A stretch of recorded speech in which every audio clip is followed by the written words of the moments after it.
Wuzhen Water Town atau kota air Wuzhen ada di provinsi Zhejiang. Wuzhen adalah typical ancient town yang khas di Tiongkok bagian selatan.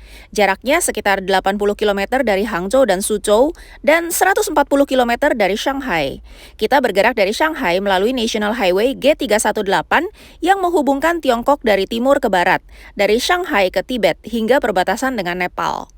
Selamat datang di Bobo di Mobil. Kami, Alvin dan Lucy, pasangan suami istri overlander beda negara yang hidup di mobil listrik sambil belusukan keliling China. Jalan-jalan sambil belajar sejarah dan budaya setempat, sambil mendokumentasikannya di YouTube dan Instagram. Kalau suka, silahkan ikut menikmati, subscribe dan aktifkan loncengnya juga ya. Kami membaca semua komen Anda. Jika punya informasi tambahan atau ingin mengapresiasi konten kami, silahkan komen sambil sama-sama kita jaga komunitas ini tetap positif ya. Jadi sepanjang G318 yang kita masih di areanya Shanghai ini, sepanjang jalan lampu itu banyak, terang sekali. Kiri kanan juga rapi, cantik. Terus ada rest area juga. G318 terang benderang guys sepanjang perjalanan.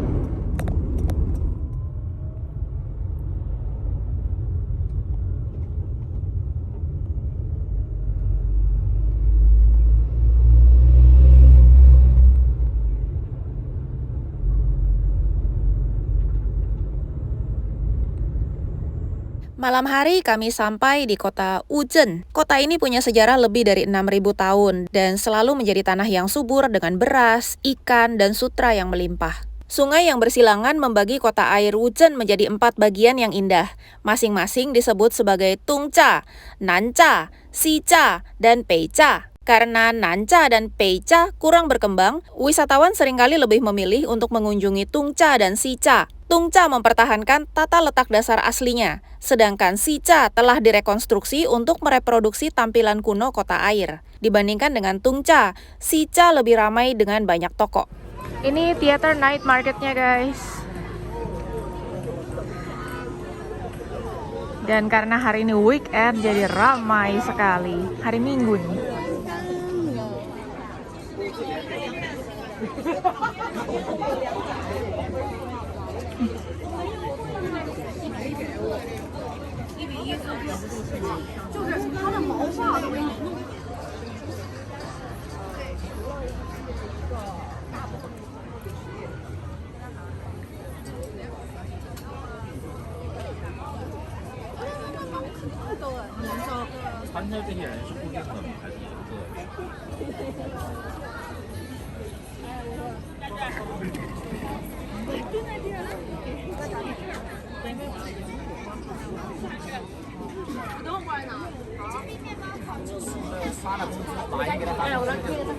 Jadi Wuzhen itu ada 4 bagian, utara, selatan, barat, timur. Kita lagi di bagian yang barat. Yang barat ini termasuk yang paling turistik karena udah direnov, dibikin seolah-olah seperti di zaman dulu. Nah, tiketnya itu terpisah ya.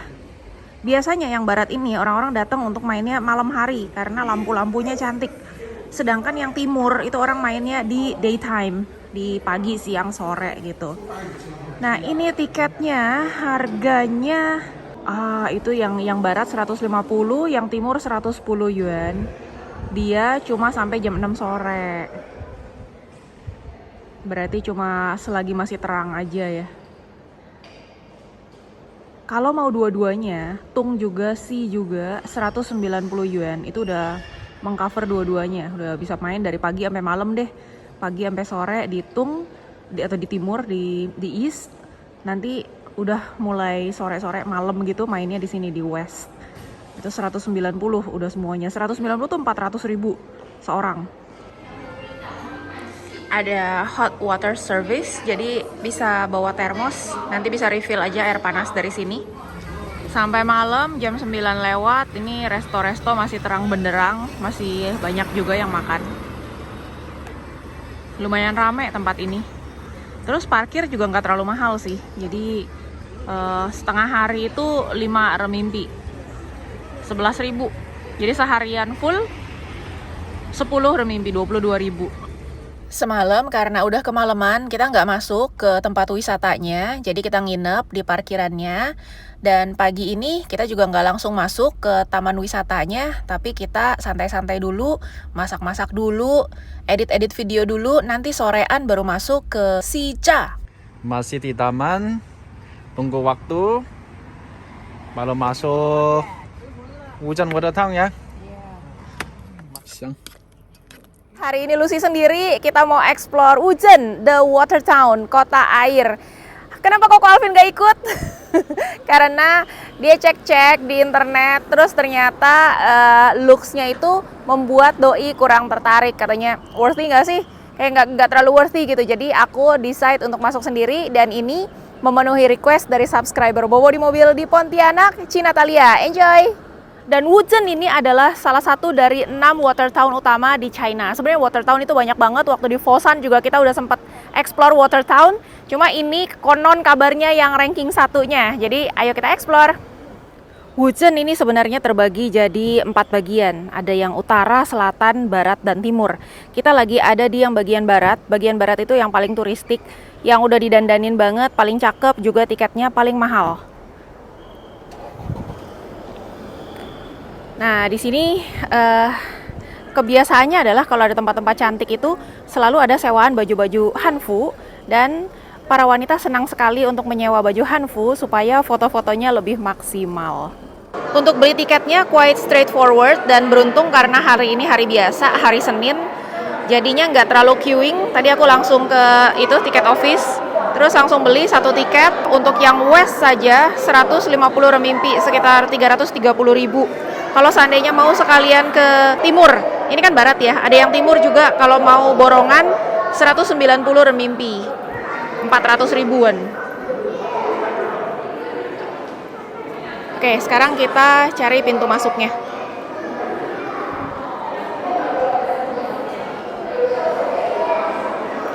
Oh, banyak koper-koper karena di dalam ini juga ada akomodasi, ada hotel-hotel. So, ada juga yang traveling dan nginep di sini. Kalau hari biasa aja serame ini, kebayang nggak kalau weekend atau hari libur nasional gimana? Ini ada Starbucks ya. Terus ada gift shop, ada toko souvenir. Oh, itu entrance-nya. Pintu masuk.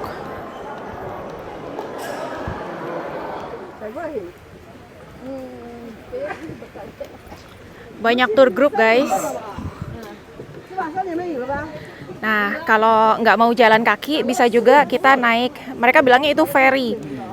Actually, just a boat. Wujen ini juga punya sebutan sebagai Venice of the East.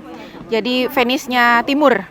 Kalau Venice di Italia kan, di barat. Ini di timur. Dulunya tempat ini adalah pemukiman penduduk biasa, guys. Terus ada satu movie yang syutingnya di sini. Abis itu Jack Ma bikin acara pertemuan orang-orang IT gitu di sini, rutin tiap tahun. Udah deh, karena langsung famous gitu, langsung penduduk asli sininya disingkir-singkirin, terus dipagerin semua, dipakein tiket sekarang. Jadi udah nggak ada penduduk lokalnya lagi di bagian yang barat ini. Kalau yang timur masih ada penduduk-penduduk lokalnya. Kayaknya sih tinggal tunggu waktu aja, kalau ini memang sukses, mungkin juga diekspansi ke yang timur. Soalnya kalau tanggal merah tumpah-tumpah juga pengunjungnya ini.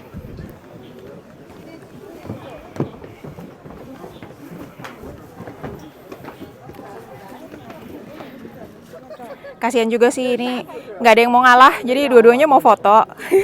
Yang kiri mau foto, yang kanan juga mau foto. Yang kanan pengen sendiri sebenarnya, cuma ada backgroundnya. Cuma di sini ya gitu deh. Sica aja areanya luasnya kurang lebih 3,4 km persegi. Sungai yang melintasinya ada lebih dari 9 km. Jembatan kunonya ada 72, dan ada banyak bangunan kuno dengan gaya arsitektur ala dinasti Ming dan dinasti Qing. Nah, itu kira-kira lagi pada ngapain, guys? Yang baju-baju hitam ini.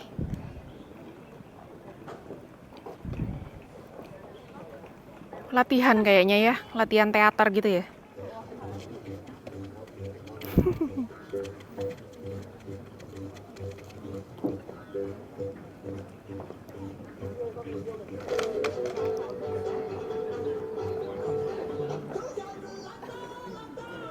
Di depan itu ada art museum. Kalau mau masuk, another ticket. Jadi bayar lagi. Tuh, 20 yuan. Buka dari jam 9 pagi sampai 5.30 sore. Kita skip aja ya guys. Nah, ini menarik nih. Mereka lagi benerin perahu, boatnya.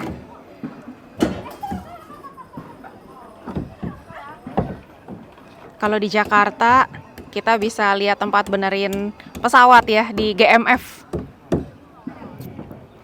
Pesawat-pesawat di Garuda Maintenance Facility. Kalau di sini, apa nih? Wooden boat apa? Ngarang udah. Pokoknya mereka benerin boatnya di sini. Kita mulai masuk ke sorry. Aduh, dapat asap rokok. Nah, ini kalau summer pasti cantik banget karena bulan-bulan Juli, Agustus gitu, bunga-bunga teratai pada bermekaran, guys. Kita a bit late. Cuma enaknya adalah kalau datangnya Oktober itu sudah adem. Jadi masing-masing season ada plus minusnya ya.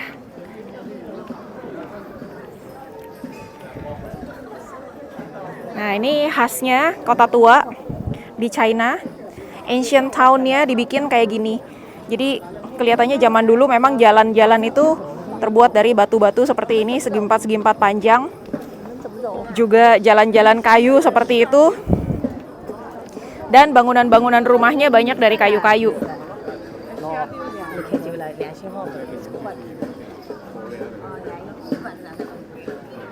Nggak necessarily harus rumah tua betulan, tapi bisa di-fabricated sih. Bisa dibikin looks like rumah tua for business purpose. Lagi ada pertunjukan di depan. Coba kita lihat. Apa di Indonesia namanya kalau naik ke kayu gini, kakinya panjang-panjang gini? Naik apa? Enggrang apa-apa?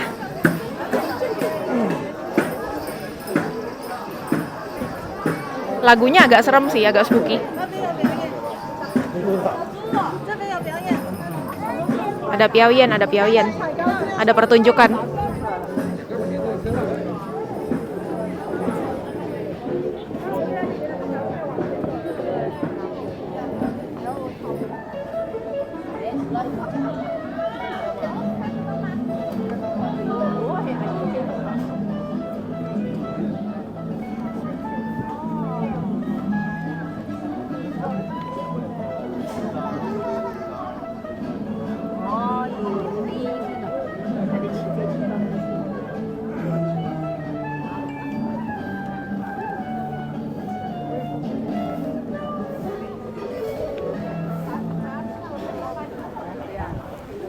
Mumpung pada ngumpul semua di situ, kita jalan dulu guys. Jadi agak legaan jalanannya. Nah, ini mulai ada jualan-jualan. Ada buah-buah segar tuh, 1 cup 50 ribuan. Rame ya hari Senin ya. Ini namanya Jalan Sica Tajie. Panjangnya 1,8 km, lebarnya 3-5 meter. Menyusuri sepanjang sungai Sishi.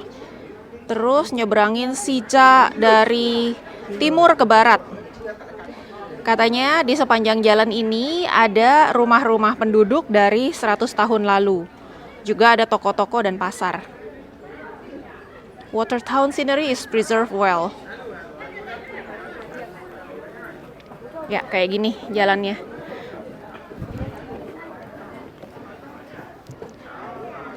Gini guys, kalau misalnya mau dapat suasana yang sepi, mungkin rekomendasi aku adalah nginep di salah satu hotel di sini. Terus pagi-pagi buta, begitu muncul matahari, langsung keluar. Mungkin jalanannya masih lebih sepi karena tiket belum dijual. Jadi orang-orang luar yang nggak nginep di sini nggak bisa masuk. Meskipun nggak garansi juga ya. Kayak waktu itu kita di mana? Di Shashi Old Town. Kita pikir bakalan kosong pagi-pagi buta, tapi ternyata lumayan rame juga. Ini ada apa ini? Ngikut aja orang masuk, kita ikut masuk guys. Ternyata ini adalah tempat penyewaan baju-baju wedding untuk sesi foto-foto. Jadi dia sediain juga studionya, kayak ruangan-ruangan pengantin, terus kayak rumah yang memang rumah khas-khas pengantin gitu. Jadi kalau mau pre-wed bisa, mau iseng foto-foto aja juga bisa. Terus mereka juga jual aksesori-aksesorinya kayak payung kertas, bunga-bunga, hiasan-hiasan lainnya. Dan mereka juga di sini banyak meja riasnya, udah sepaket, bisa di makeup and hairdo juga. Ini studionya, mereka bisa langsung foto-foto di dalam studio ini yang memang desain arsitekturnya itu bener-bener style ancient Chinese. Sampai tandu pengantin pun ada. Desainnya cukup detail sampai ke lampion-lampionnya. Kamar pengantin beserta kelengkapannya semuanya serba merah. Ruang utama kayak ruang untuk menerima tamu, seperti di rumah-rumah pejabat ala-ala film kerajaan. Sampai courtyardnya pun ada. Ini ceritanya ruang untuk wedding party-nya, untuk pesta pernikahannya. Yang di depan itu adalah pemain musiknya.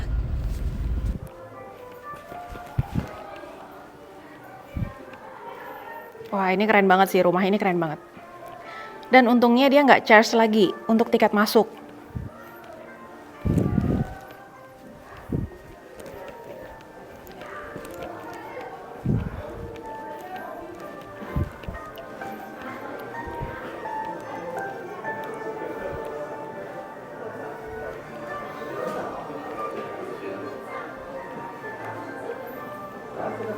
Wah, depan kita ada kayak cafe gitu, langsung view-nya ke river. Ini namanya Jiangjialong. Dulunya merupakan jalanan berlumpur. Terus paved with flagstones. Oh, dikasih lantainya pakai batu-batu supaya orang-orang yang lewat lebih gampang. Nah, ini jalanannya Jiangjialong. Nah, itu bule-bule di depan cari ketenangan. Terlalu rame. Memang bule-bule kebanyakan nyarinya yang nggak terlalu rame ya. Kita kalau naik-naik gunung juga papasannya sama mereka-mereka itu. Nah, ini tempat juga menarik nih. Dia kayak meja-meja panjang gitu, kayak restoran. Tapi yang disediakan adalah buku. Buku-buku semua. Cuma anak-anak mudanya di sini nggak pada baca buku. Mereka pada nge-charge. Terus disediain hot tea juga. Teh panas.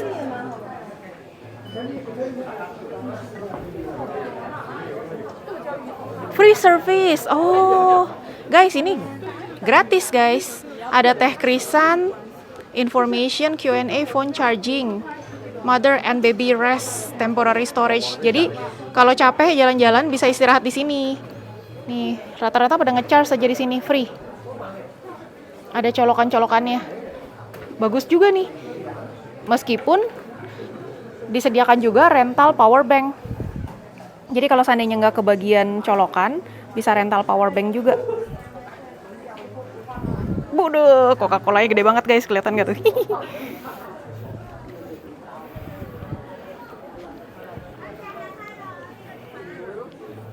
Nah, ini di bawah pohon pada nyantai-nyantai, ini kelihatannya sih restoran deh. Ya, ini restoran guys. Bangku mejanya sama yang di sebelah kanan ini. Jadi capek jalan-jalan, lapar, bisa makan dulu di sini. View-nya langsung ke sungai. Coba kita intip-intip ke sungai ya. Wih, ada boat lewat.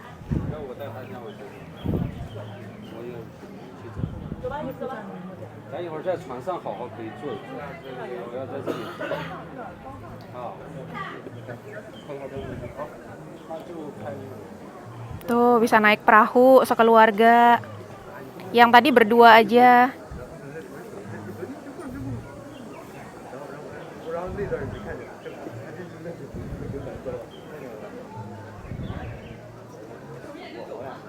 Rame loh, banyak boatnya. Perahunya lebih besar daripada yang di Venice. Kalau di Venice, seingat aku 5 orang. 6 orang sama yang bawa gondolanya. Jadi kapasitas 6, kalau nggak salah ya. Karena udah berapa tahun yang lalu naik itu. Cuma kalau yang di Venice itu dinyanyiin, kalau ini enggak. Di Venice masih ada nggak sih setelah COVID gitu?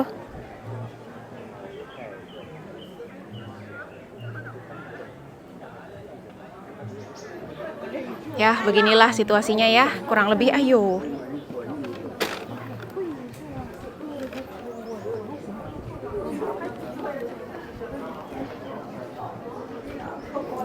Kalau orang-orang di Shanghai lebih pada sopan-sopan, guys. Kalau di sini, kalau kita lihat ada yang lagi mau foto gitu, yang lain mah pada ignorant aja, kayak pura-pura bego gitu. Ini suasananya asik nih buat makan nih. Yo, ini bisa ngelihat ke jalan.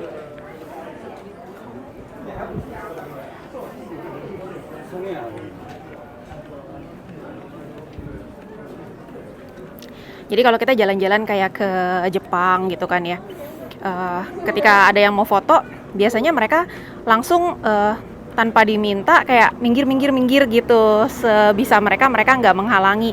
Tapi kalau di sini bodo amat gitu, yang penting gua dulu, langsung nyelak gitu. Mungkin tidak semua, cuma ya majority yang kelihatan begitu. Ini cakep sekali, lihat deh. Nih, rumah tuanya.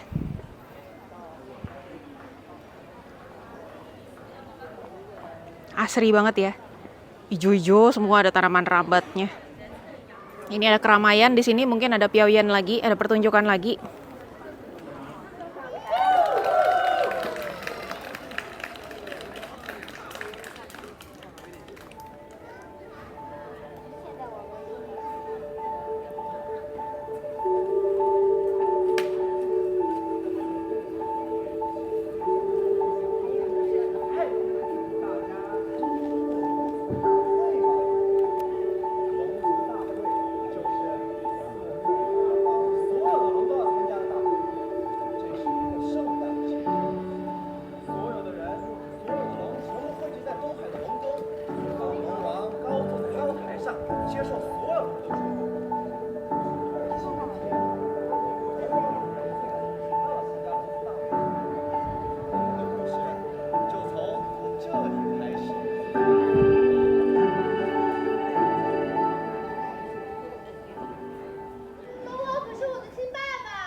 Might be boring if you don't understand Mandarin.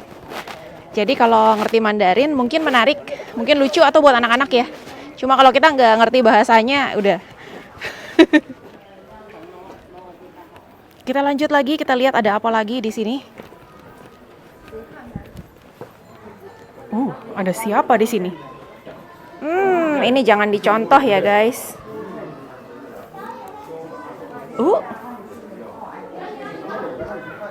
Shei. Oh, ternyata namanya Chongzhe. Terus dipanggil juga Zhi Sheng. Lahirnya di Qingtown Wuzhen. Award Scholar tahun 1843 di Qing Dynasty.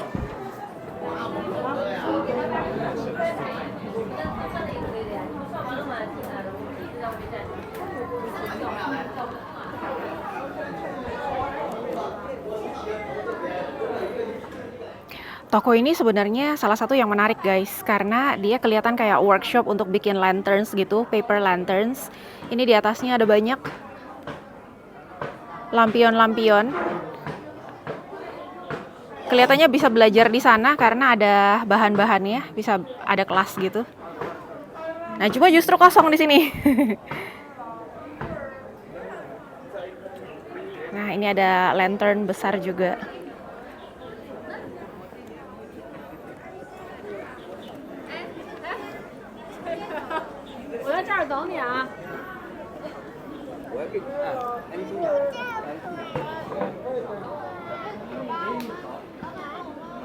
Nah, ini yang sudah jadi dijual di sini.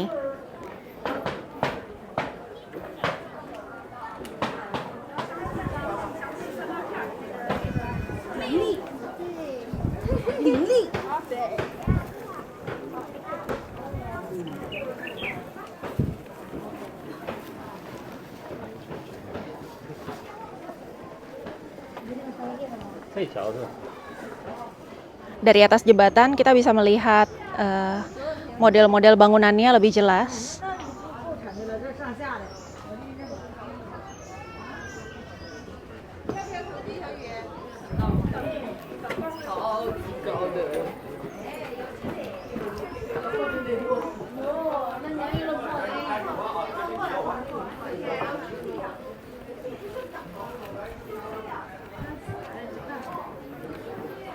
Ada Piaoyan lagi, guys.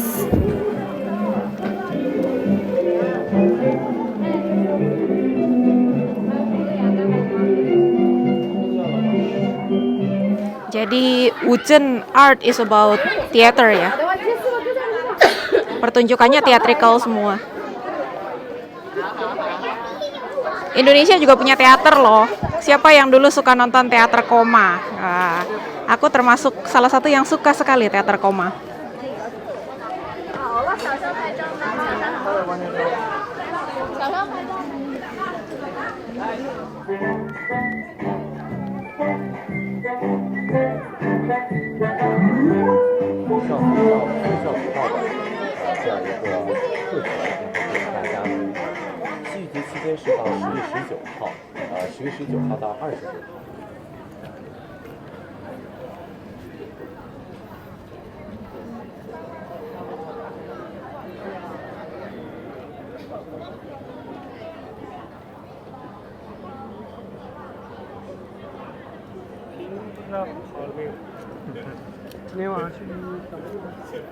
Ada yang ngelukis guys di bawah. Oh, 船线。哦，对对对。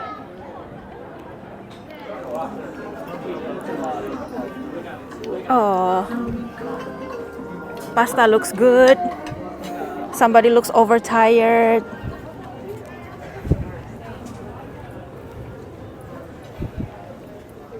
Some people are busy with their phones.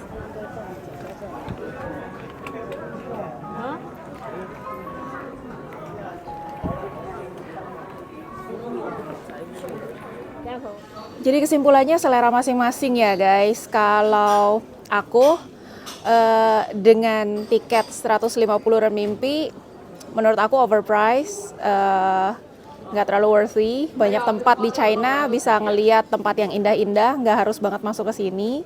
Cuma kalau emang ini menjadi sesuatu yang menarik buat teman-teman, jangan jadi halangan juga. Just go for it. Coba lihat pada happy nggak yang di perahu?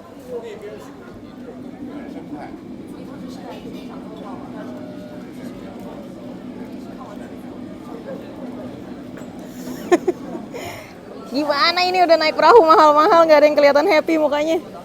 Enak tah, oleng-oleng. Ah iya iya iya.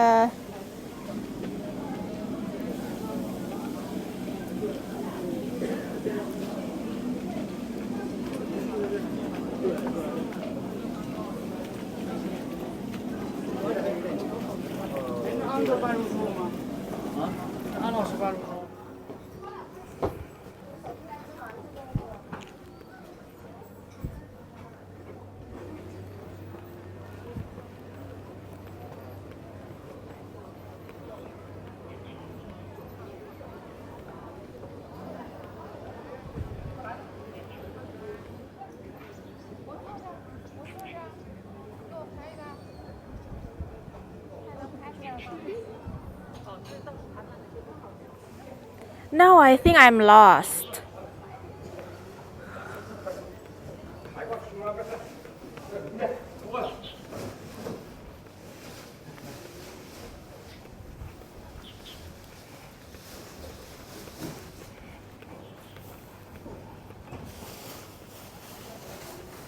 Kayaknya ini udah private property deh, kayaknya hotel. Kalau aku honestly lebih rekomen Fenghuang. yang di Hunan. Masuknya gratis. Yang dilihat ya mirip-mirip lah, cabut bola. Guys, tadi aku tuh nongkrong di sini sekitar 1 jam gitu, nungguin sunset. Mau kasih lihat view-nya yang sunset. Jadi tadi nongkrong di situ ngedit episode 45. Sudah tayang langsung. Sekarang kita lihat suasananya kalau udah sore-sore, lampu udah pada nyala. Nah, kayak gini. Rame lagi, tumplek ke jalanan dan ke jembatan. Nah, ini toko-tokonya lebih meriah kalau udah sunset gini.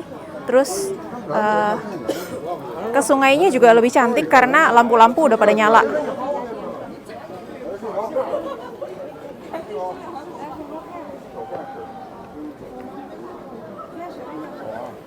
Wah, ini enak banget nih kalau hotel, balkoninya di sini. Private banget.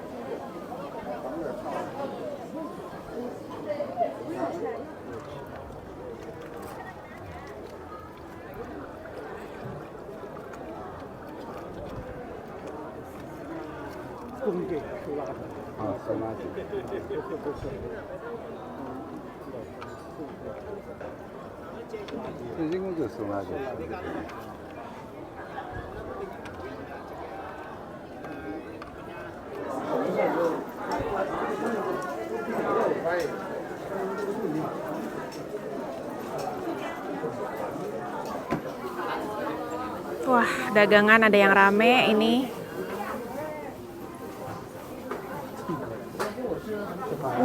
Antrinya sampai pakai garis ini loh. Luar biasa.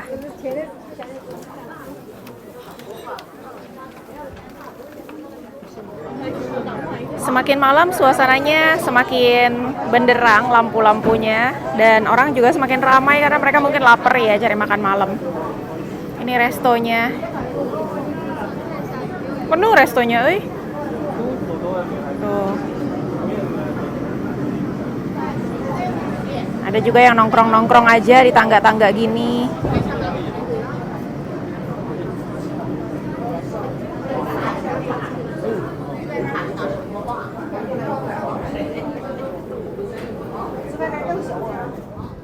Menarik ya, kayak pintu-pintu kecil gini jadi tempat jualan. Jadi yang rumahnya ada pintu bisa jadi toko, guys. Jadi dengan ini kita sudahi vlog hari ini untuk Wuzhen. Mari kita keluar dan minta jemput sama Koko Alvin. Alokasi waktu I would say 1 jam sih. Kecuali memang mau foto-foto ya.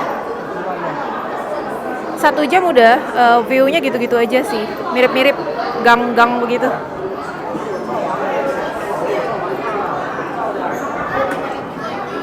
Sekarang jam 6. Jam 6 sore, lihat ramenya. Banyak banget tour groups. Nah, ini tour. Parkirannya tumpah kemana-mana. Sampai ke jalan-jalan, ini udah agak jauh nih. Masih ramai parkiran.